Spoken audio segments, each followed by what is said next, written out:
நலமாய் வளமாய் வாழும்படியாக தேவன் அந்த ஆசீர்வாதங்களை கொடுத்தார். இதை நாம் இன்னும் அதிகமாய் அறிந்து கொள்ள வெளிப்படுத்துதல் 1ஆம் அதிகாரம் 18ஆம் வசனத்தை தியானிப்போம். மரித்தேன், ஆனாலும் இதோ சதா காலங்களிலும் உயிரோடு இருக்கிறேன்.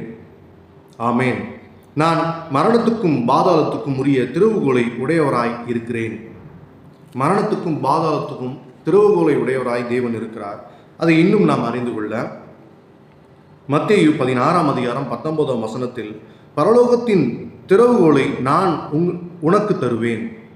பரலோகத்தின் திறவுகோலை நான் உனக்கு தருவேன். பூலோகத்திலே நீ கட்டுகிறது எதுவோ அது பரலோகத்திலும் கட்டப்பட்டிருக்கும். பூலோகத்திலே நீ கட்டவிழ்ப்பது எதுவோ அது பரலோகத்திலும் கட்டவிழ்க்கப்பட்டிருக்கும் என்றார். இன்னும் அதிகமாய் உணர்ந்து கொள்ள லூக்கா 10ஆம் அதிகாரம் 19ஆம் வசனம், இதோ சர்ப்பங்களையும் தேள்களையும் மிதிக்கவும் சத்ருவினுடைய சகல வல்லமையையும் மேற்கொள்ளவும் உங்களுக்கு அதிகாரம் கொடுக்கிறேன், ஒன்றும் உங்களை சேதப்படுத்த மாட்டாது. ஆமென். அப்போ தேவன் நாம் வெறும் விசுவாசியாக மாத்திரம் வாழ விரும்பவில்லை. நாம் அவரை போலவே அவருடைய அதிகாரங்களை கொண்டு பிசாசை கால்களுக்கு கீழாய் நசுக்கி கிறிஸ்து எப்படி ஜெயித்தாரோ சிலுவையிலே, அவர் ஜெயித்த அந்த விடுதலை, அந்த சமாதானம், அந்த சந்தோஷம் யாவையும் நாம் பெற்றுக்கொள்ளவும், அவரை போலவே அவர் எப்படி தகப்பனிடத்தில் உள்ள எல்லா அன்பையும் முழுமையாய் பெற்றுக்கொண்டாரோ அதை போலவே நாமும் தகப்பனுடைய அன்பை நேரடியாய் பெற்றுக்கொள்ள விரும்புகிறவராய் இருக்கிறார்.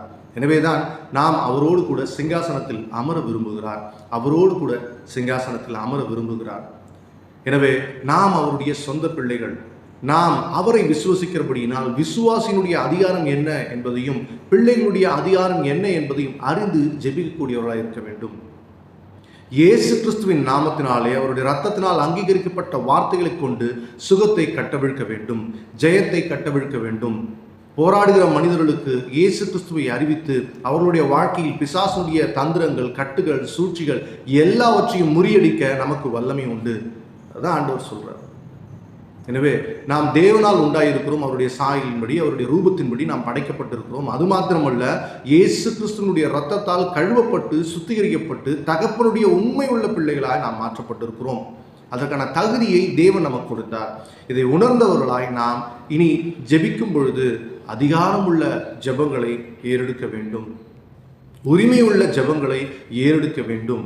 அவர் நமக்கு கொடுத்துள்ள அவருடைய அதிகாரத்தை கொண்டு பிசாசை விரட்ட வேண்டும், நோய்களை விரட்ட வேண்டும், சுகவீனர்களை சுகப்படுத்த வேண்டும். இயேசு கிறிஸ்துவினிடத்தில் யார் சென்றாலும் அவர்களுக்கு அவர் வாண்டடா சுக